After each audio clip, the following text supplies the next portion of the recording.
Continue with the same chapter, molecular basis of inheritance. In the previous lecture, we have seen the structure of DNA.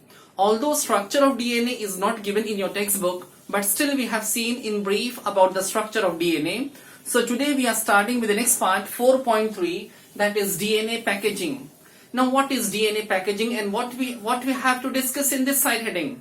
DNA packaging, such a long DNA, how such a long DNA accommodates in such a small cell or accommodates in such a small nucleus. इतना बड़ा DNA किस तरह से एक छोटी सी cell में या एक छोटी सी न्यूक्लियस के अंदर एडजस्ट हो जाता है, उसके बारे में हमको यहां पे समझना है.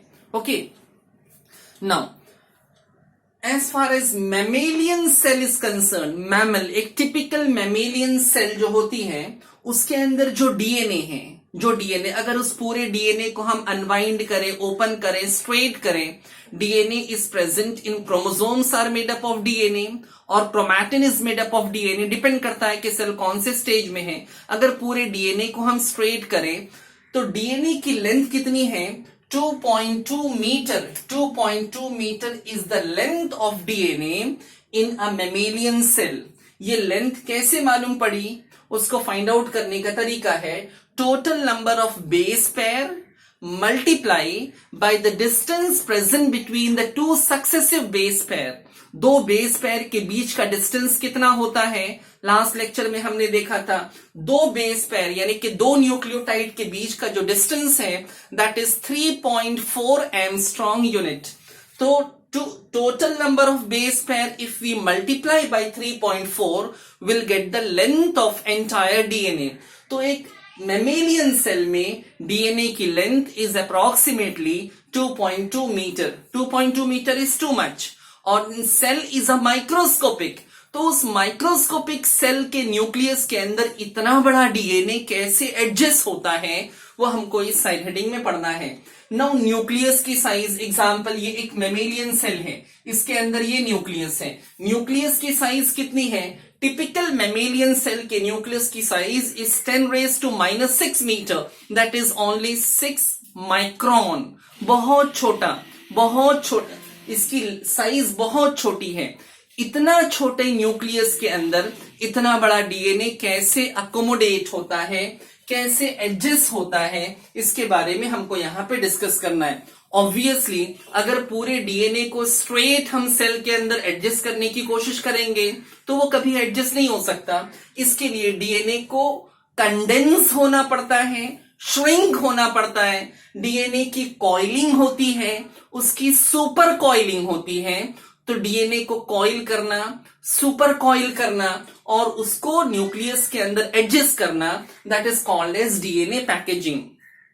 फॉर एग्जाम्पल एक छोटा सा रोप, रस्सी है, उसके अंदर मल्टीपल स्ट्रिंग्स हैं. अगर इतनी बड़ी रस्सी के स्ट्रिंग्स को आप ओपन करेंगे you will get a long thread, right? एक छोटी सी रिल है जिसमें 100 मीटर लॉन्ग थ्रेड है.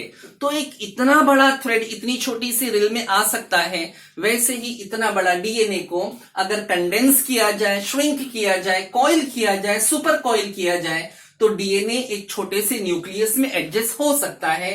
कैसे एडजस्ट होगा? Will see in the subsequent side heading. Now we have to discuss packaging of DNA in prokaryotic cell. In prokaryotes, देखो prokaryotes का DNA थोड़ा अलग है, यूकैरियोट्स का डीएनए थोड़ा अलग है. तो first will discuss about the prokaryotic cell, उसके बाद यूकैरियोट्स के बारे में हम बाद में पढ़ेंगे. As far as prokaryotic cell is concern, इसके बारे में 2 मिनट शॉर्ट में आप समझ लो. Prokaryotic cell, cell with primitive nucleus. Cell with primitive nucleus is called as prokaryotes. Example, kingdom Monera, जिसमें बैक्टीरियाज बिलोंग करते हैं, वो प्रोकैरियोटिक सेल है. बच्चों प्रोकैरियोटिक सेल के अंदर nuclear membrane is absent. Prokaryotic cell में न्यूक्लियर मेम्ब्रेन नहीं होता है.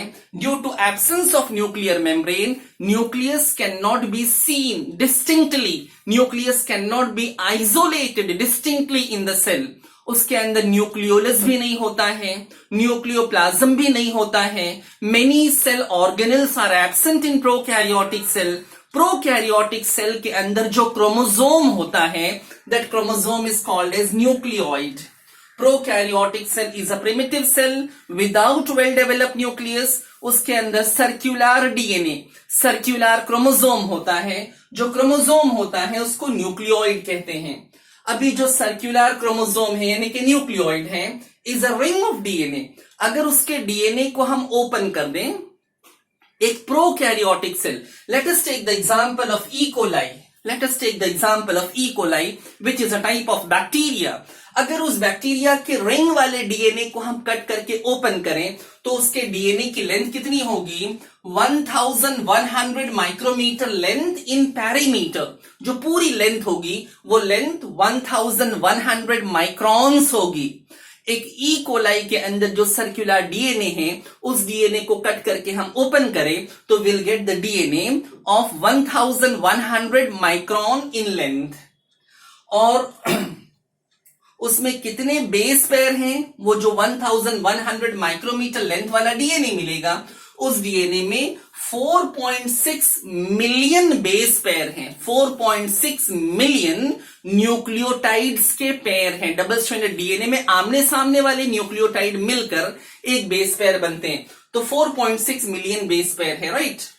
अभी 1100 micrometre may also be called as 1.1 millimeter. 1.1 millimeter scale में जो छोटा वाला मार्किंग है, that is millimeter. 1.1 millimeter long nucleoid. 1100 micrometer, that is 1.1 meter long जो डीएनए होगा, इतना बड़ा डीएनए किस तरह से अकोमोडेट होता है, किस तरह से फिट होता है उस सेल के अंदर, जिस सेल की साइज सिर्फ 2 से 3 माइक्रोमीटर है. The length of DNA is 1100 micrometer and the size of the cell is 2 to 3 micrometer. तो कैसे इतना बड़ा डीएनए इतनी छोटी सेल में फिट होगा? That is what explained in the next part. We are discussing accommodation or packaging of DNA in prokaryotes. Now, the next part. Here what is given, this is the length of entire DNA. जो circular DNA होता है prokaryotic cell में, example E coli मैंने कहा, उसका जो circular DNA था, उस डीएनए की रिंग को अगर आप कट करो, उसको स्ट्रेट करो, ये उसका स्ट्रेट डीएनए है जिसकी लेंथ कितनी है? 1100 माइक्रोमीटर, 1100 माइक्रोमीटर. ये कंप्लीट लेंथ है डीएनए की प्रोकैरियोटिक सेल यानी कि ई कोलाई बैक्टीरिया में. अभी ये एक्चुअल में सर्कुलर फॉर्म में होता है, सर्कल. अभी इसी स्ट्रेट स्ट्रिंग का, इसी वायर का अगर हम सर्कल बना दें तो सर्कल बनने के बाद इसका डायमीटर जो है वो कितना हो जाता है?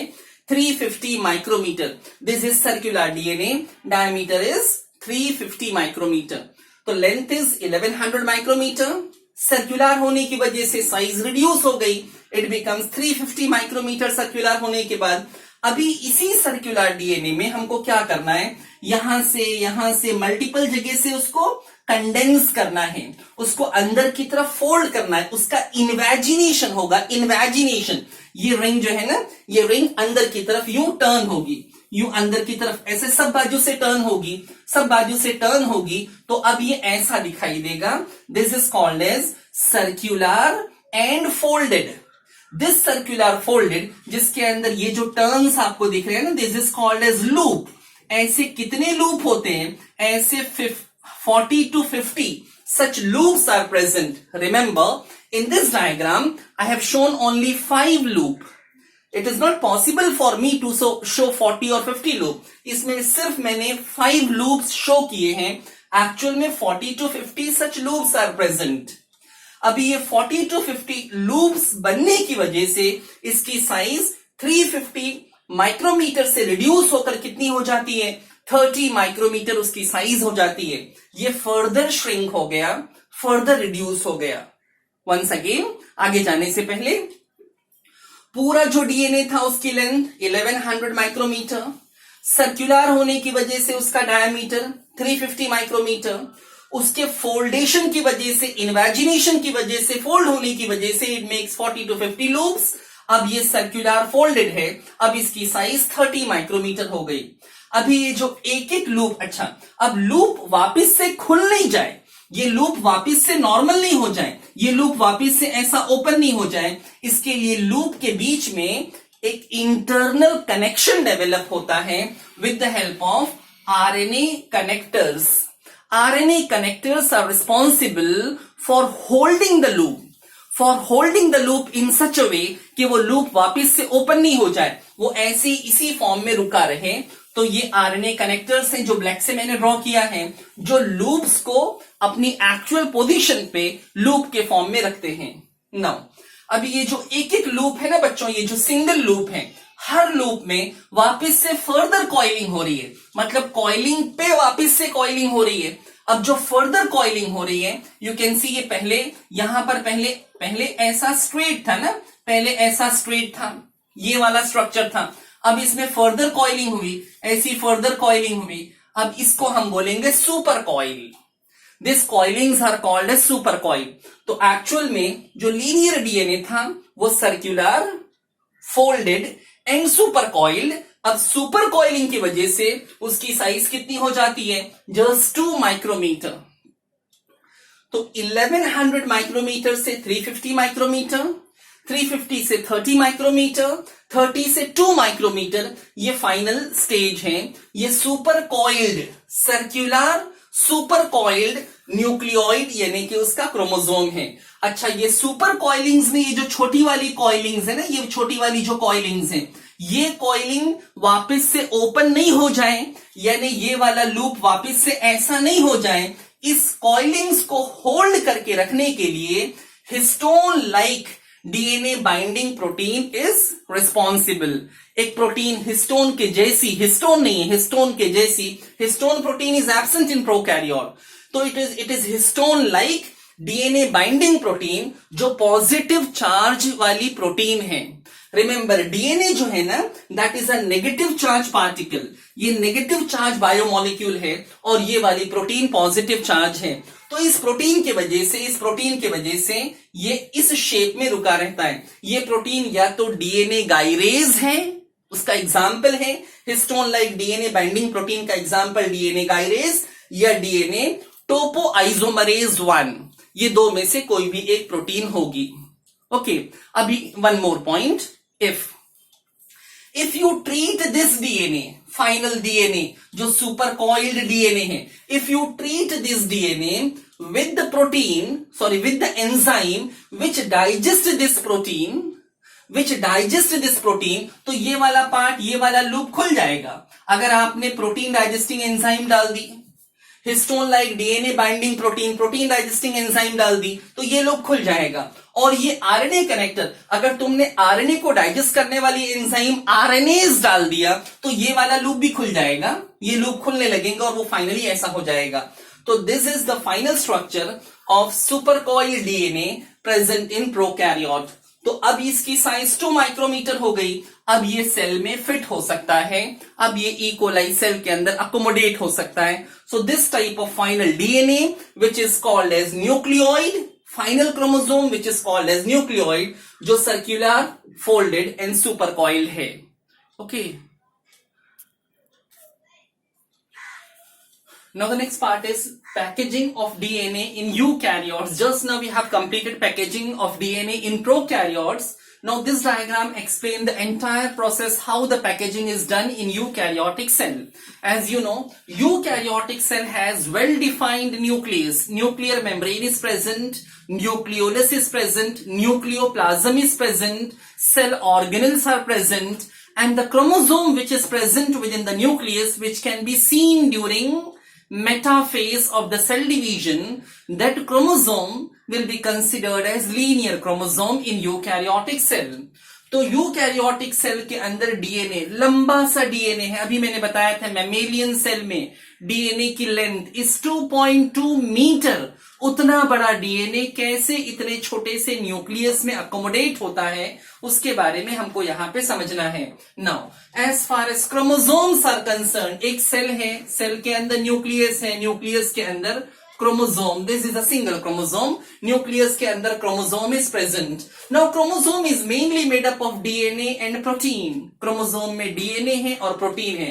Remember, DNA has negative charge, DNA is a negatively charged particle, और प्रोटीन जो है, इसमें से जिस प्रोटीन के बारे में मेनली हमको पढ़ना है, हिस्टोन प्रोटीन के बारे में, वो पॉजिटिव चार्ज होती है. तो क्रोमोसोम में डीएनए है और प्रोटीन है. अभी जो प्रोटीन है, दो टाइप की प्रोटीन होती है क्रोमोसोम में. एक histone protein which is the characteristic of eukaryotic cell, और कुछ नॉन हिस्टोन प्रोटीन भी होती है. हिस्टोन प्रोटीन की पहले बात करें बच्चों. हिस्टोन प्रोटीन, ये प्रोटीन है. It is rich in two type of amino acid, lysine and arginine. You know, protein is a polymer of amino acid. Protein is a long chain polymer of amino acid. तो दो amino acid, lysine और arginine नाम की amino acid histone protein में ज्यादा होती है. ये लाइसिन और अर्जिनिन अमाइनो एसिड बेसिक है और उसमें पॉजिटिव चार्ज है. तो इनके पॉजिटिव चार्ज की वजह से पूरी हिस्टोन प्रोटीन जो है उसमें नेट चार्ज पॉजिटिव होता है. डीएनए का चार्ज नेगेटिव है, हिस्टोन प्रोटीन का चार्ज पॉजिटिव है. अभी जो हिस्टोन प्रोटीन होती है, ये 5 फॉर्म्स में होती है. 5 टाइप की हिस्टोन प्रोटीन है. उसमें एक है H1, दूसरा है H2A, तीसरा है H2B, चौथा है H3 and the last one is H4. ये 5 टाइप की हिस्टोन प्रोटीन है. अब ये 5 टाइप की हिस्टोन प्रोटीन में से ये चारों हिस्टोन प्रोटीन, मतलब H2A, H2B, H3 और H4, इन चारों प्रोटीन के दो मॉलिक्यूल्स, यहां पे लिखा है ना, 2 molecules of each, 2 molecules of each, excluding H1. H1 को अभी छोड़ दो, उसको हम बाद में देखेंगे. 2 molecules of each make the 8 molecule का बॉल. 8 मॉलिक्यूल ना, 2 4 8 मॉलिक्यूल, 8 मॉलिक्यूल के हिस्टोन का एक बॉल बनेगा. That is called as histone octamer. 8 molecules मिलकर एक बॉल बनाएंगे, 2 molecules of each, and it is called as histone octamer. जो बात मैंने यहां पे कही, वही हिस्टोन ऑक्टेमर को यहां पे ड्रॉ करके मैंने दिखाया है. हिस्टोन ऑक्टेमर क्या है? 2 molecules of H2A, 2 molecules of H2B, 2 molecules of H3 and 2 molecules of H4. It makes 8 molecules of histone, collectively called as histone octamer. Now, as said earlier, बेटा हिस्टोन प्रोटीन जो है उसमें net charge positive है, और ये DNA है, double stranded DNA है. DNA का नेट चार्ज नेगेटिव होता है. वी आर डिस्कसिंग कैसे डीएनए को पैक करके क्रोमोसोम बनाया जाता है, उसके बारे में हम पढ़ रहे हैं. तो डीएनए का नेगेटिव चार्ज, अच्छा, प्रीवियस लेक्चर में यू हैव सीन कि डीएनए, डबल स्ट्रैंडेड डीएनए जो है ना, double stranded helical structure, DNA का जो डायमीटर होता है, डायमीटर, डीएनए का डायमीटर कितना है? 20 micrometre. 20 micron is a diameter of DNA. तो डीएनए का डायमीटर ना, यहां से यहां तक ये 20 माइक्रोन्स का है. और ये हिस्टोन ऑक्टेमर, ये नेगेटिव चार्ज, ये पॉजिटिव चार्ज, इनके बीच में अट्रैक्शन, इनके बीच में अट्रैक्शन. अभी जो हिस्टोन ऑक्टेमर है, 8 मॉलिक्यूल है, हिस्टोन ऑक्टेमर है, डबल स्ट्रैंडेड डीएनए की जो स्ट्रिंग है, ये स्ट्रिंग ऑक्टेमर के ऊपर ना ऐसा कॉइल करेगी, ऑक्टेमर के ऊपर ऐसी वाइंड करेगी. ये histone octamer, this molecule is histone octamer, this is the next histone octamer, और जो ब्लू से मैंने ड्रॉ किया है वो डीएनए है. तो डीएनए की जो डबल स्ट्रैंडेड डीएनए होता है जिसमें नेगेटिव चार्ज होता है, और हिस्टोन जिसमें पॉजिटिव चार्ज होता है, इनके बीच में अट्रैक्शन होता है. And because of this attraction ये डीएनए हिस्टोन ऑक्टेमर के ऊपर रैप होता है. ये डीएनए हिस्टोन ऑक्टेमर के ऊपर जो रैप हुआ है, रैप किया हुआ डीएनए कितना रैप होता है? 1 3/4 टर्न. 1 3/4 टर्न, यानी 2, ये 1 टर्न हुआ, 2 टर्न पूरा नहीं है, 2 टर्न से थोड़ा कम. 1 3/4 टर्न ये ऑक्टेमर के ऊपर रैप होता है, बाहर से रैप होता है. ये रैप किए हुए डीएनए को, जो हिस्टोन ऑक्टेमर के ऊपर बाहर से रैप होता है, उस डीएनए को हम बोलते हैं core DNA. That is called as core DNA. बच्चों, core DNA is wrapped around the histone octamer and the wrapping is 1 3/4 turn. अभी जो पार्ट रैप किया हुआ है जिसको हिस्टोन ऑक्टेमर बोलते हैं, उस हिस्टोन ऑक्टेमर में कितने बेस पेयर हैं डीएनए के? 146 बेस पेयर, 146 बेस पेयर। तो 146 base pair is wrapped around the histone octamer. अभी ये 1 3/4 टर्न है, 2 टर्न से कम है। अब ये बाहर निकला हुआ डीएनए, उसके बाद नेक्स्ट हिस्टोन ऑक्टेमर के ऊपर रैप है। जो रैप है वो वापस से कोर डीएनए है, वापस से 146 बेस पेयर है, वापस से 1 3/4 टर्न है। अभी दोनों के बीच में ये वाला जो डीएनए है, जो 2 ऑक्टेमर के बीच का डीएनए होगा, 2 ऑक्टेमर के बीच का डीएनए या फिर 2 कोर डीएनए के बीच का डीएनए होगा, that DNA will be called as linker DNA. यानी ये बीच में जो डीएनए है, this part is called as linker DNA.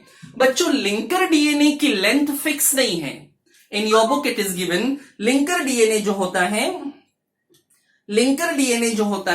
Linker DNA में 8 से लेके 114 बेस पेयर तक हो सकते हैं। Minimum 8 base pair and maximum 114 base pair may be present in the linker DNA. अभी इमेजिन अगर इसके बीच में से फॉर एग्जाम्पल मैं कह रहा हूं 54 बेस पेयर हैं, लिंकर डीएनए के 54 बेस पेयर, कोर डीएनए के 146 बेस पेयर, दोनों को मिला दे 146 और 54, इट बिकम्स 200 बेस पेयर। तो 200 बेस पेयर के बाद यूनिट रिपीट होती है and the single unit is called as nucleosome which has approximately 200 base pair. Once again, let me clarify. देखो बेटा, ये हिस्टोन ऑक्टेमर था। हिस्टोन ऑक्टेमर के ऊपर जो डीएनए रैप किया हुआ है, that is core DNA. Core DNA जहां से एंटर होता है और जहां से निकलता है ना, जो डीएनए एंटर हुआ, मतलब हिस्टोन ऑक्टेमर के ऊपर रैप करना है, जहां से एंटर हुआ, जहां से निकला, ये खुल नहीं जाए, ये ओपन ना हो जाए, इसके लिए इन दोनों के बीच में क्लिप लगी होती है। वो क्लिप क्या है? वो H1 हिस्टोन प्रोटीन है। ये वाली प्रोटीन है, ये वाली जो लंबा सा आपको दिख रहा है ब्लू कलर का, this is H1 histone protein. H1 histone protein core DNA जहां से एंटर होता है और जहां से निकलता है, इन दोनों को पकड़ के रखने के लिए, क्लिप करने के लिए, ताकि ये ओपन ना हो जाए, अनवाइंड ना हो जाए, इसके लिए H1 histone protein is responsible. अब इस डायग्राम में ना देखो, ये हिस्टोन ऑक्टेमर, ये जो रैप किया हुआ है core DNA, this is core DNA, ये वाला लिंकर डीएनए, ये वाला लिंकर डीएनए, ये H1 हिस्टोन प्रोटीन, ये H1 हिस्टोन प्रोटीन। अभी जो सिंगल यूनिट बन रही है, यहां से यहां तक एक unit, this is the next unit and numerous such units are present. Each unit is called as nucleosome. Remember, nucleosome has approximately 200 base pair. ये 200 बेस पेयर कहां से आया? कोर डीएनए का 146 और लिंकर डीएनए का 54। 146 और 54 को ऐड करेंगे, इट बिकम्स 200 बेस पेयर। तो इससे एक यूनिट बनती है। अच्छा, न्यूक्लियोसोम की एक यूनिट में, nucleosome is a single unit ना, यहां से यहां तक एक यूनिट है। Total 9 molecules of histone protein is present. 9 molecules. Histone octamer के 8 मॉलिक्यूल और एक मॉलिक्यूल H1 प्रोटीन का है, तो 9 molecules of histone is present in single nucleosome. बेटा, ये एक न्यूक्लियोसोम, दूसरा nucleosome, same diagram I have drawn again.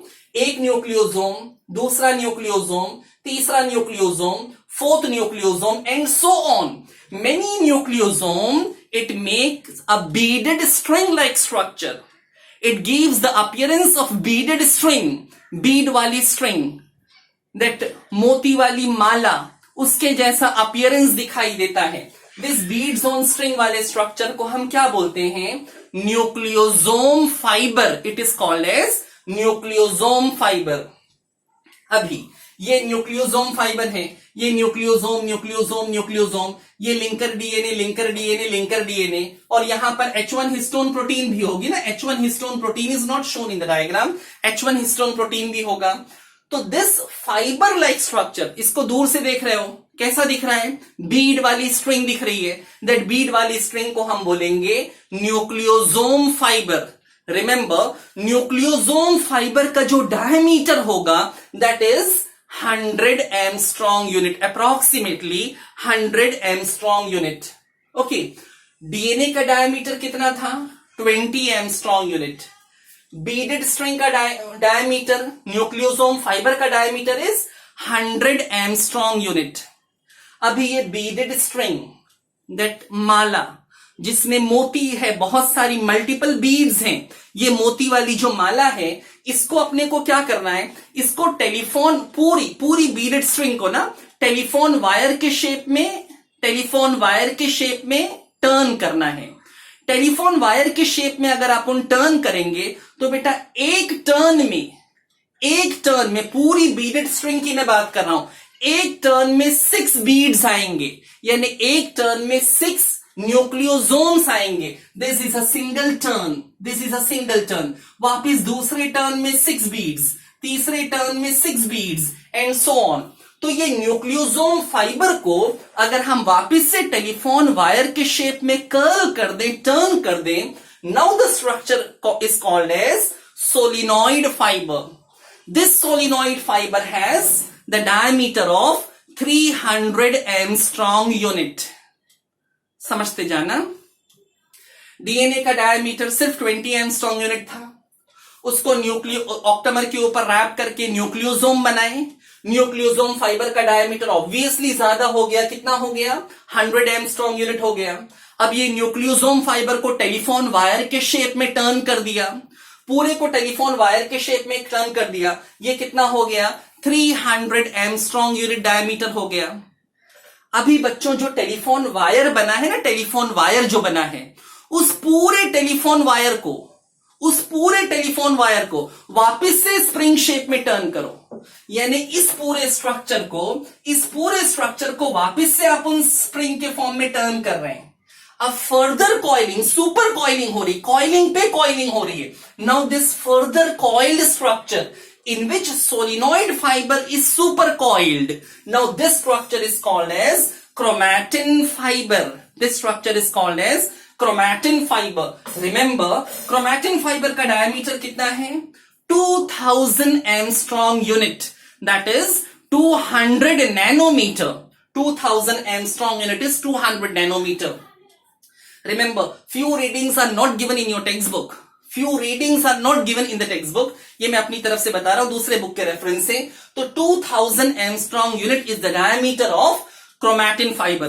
Chromatin fibre वही फाइबर है जो हमारे सेल के न्यूक्लियस में प्रेजेंट होता है जब सेल डिवाइड नहीं हो रही है. जब हमारी सेल डिवाइड नहीं होती है तो बच्चों that phase is called as interface.